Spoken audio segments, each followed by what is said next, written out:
అయిన ఇంటికి సరైన సిమెంట్ ఎంతో ముఖ్యం. విచక్షణతో ఆలోచించండి. రైట్ సిమెంట్ ని ఎంచుకోండి. KCP cement, building the nation since 1958. KCP cement, the right choice.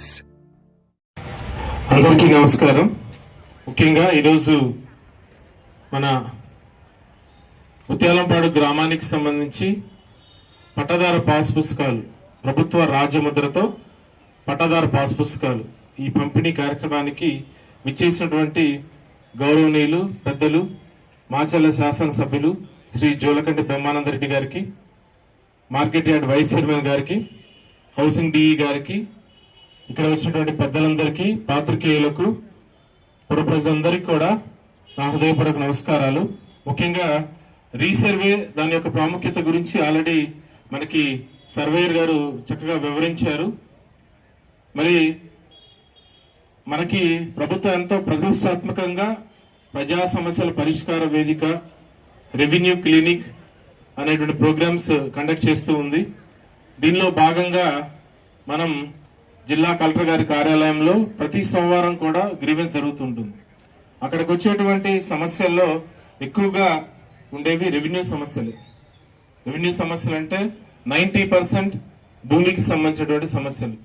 ఇవన్నీ కూడా మరి కొంత సమయానుకూలంగా పరిష్కారం చేయడం జరుగుతుంటుంది. మొన్న ఎమ్మెల్యే గారు కూడా, మనకి గౌరవ ఎమ్మెల్యే గారు ప్రజా దర్బార్ కార్యక్రమం నిర్వహించారు.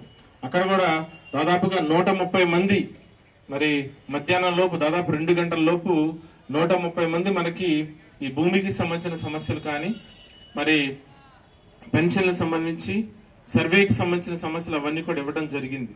అవన్నీ కూడా ప్రతి ఒక్క అప్లికేషన్ కూడా మేము స్కాన్ చేసి, ఆన్లైన్ చేసి, అర్జీదారులతో మాట్లాడి వారికి ఆ సమస్య పరిష్కారం చేసే విధంగా ఎండార్స్మెంట్ ఇవ్వడం జరుగుతుంది. ఒకవేళ ప్రభుత్వం ఫైనాన్స్కి సంబంధించిన సమస్యలు కానీ, ప్రభుత్వం గవర్నమెంట్ పాలసీకి సంబంధించిన సమస్యలు ఏదైనా ఉంటే అవి ఈ సమయానికి మీకు రిజాల్వ్ అవుతాయని చెప్పేసి వాళ్ళకి లిఖితపూర్వకంగా ఇవ్వడం జరుగుతుంది. అన్నీ కూడా ఆన్లైన్లో అప్లోడ్ చేయడం జరుగుతుంది.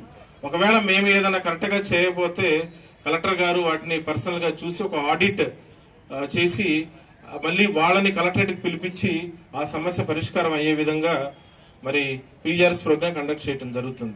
అదేవిధంగా మరి ప్రభుత్వం ఈరోజు ప్రతిష్టాత్మకంగా మనకి రీసర్వే కార్యక్రమం చేపట్టిందంటే, ఈరోజు మరి మన రెవెన్యూలో వచ్చేటువంటి ప్రతిరోజు మనకు వచ్చేటువంటి సమస్యలు సర్వేయర్ దగ్గరకు వచ్చేసి కొలత వేయించుకోవాలని, మా భూమి ఆన్లైన్లో లేదని, మా భూమి ఎకరం ఉంటే 95 సెంట్లే వస్తుంది, 5 సెంట్లు తగ్గిందని, అదేవిధంగా భూమి మీద మేమే ఉన్నాము కానీ ఆన్లైన్లో వేరే వాళ్ళు ఉన్నారని, మేము ఈ నంబర్లో ఉంటే సర్వేయర్ గారు కొలిస్తే పక్క నంబర్లో ఉన్నారని, ఆ నంబర్లో ఎక్కించాల్సింది ఈ నంబర్లో ఎక్కించారని, మా అబ్బాయికి మరి అగ్రికల్చర్ బిఎస్సి సీట్ వచ్చింది, మరి ఈరోజు నేను వచ్చి చూస్తే సర్టిఫికేట్ కావాలి, మరి ఆన్లైన్లో నా పొలం కనపట్లేదని చెప్పేసి, మరి మా దగ్గర ఎలాంటి పేపర్ లేవు, 30 సంవత్సరాల నుంచి మేమే సాగు చేసుకుంటా ఉన్నాం, మరి మా పూర్వీకులు అందరూ కూడా ఆ భూమిని సాగు చేసుకుంటున్నారు, కానీ ఈరోజు వేరే వాళ్ళు మాది ఆన్లైన్లో ఎక్కించుకొని బ్యాంక్ లోన్స్ తీసుకున్నారని, ఈ విధంగా రకరకాల సమస్యలతోటి మనకు అవగాహన లేకపోవడం వల్ల కానీ,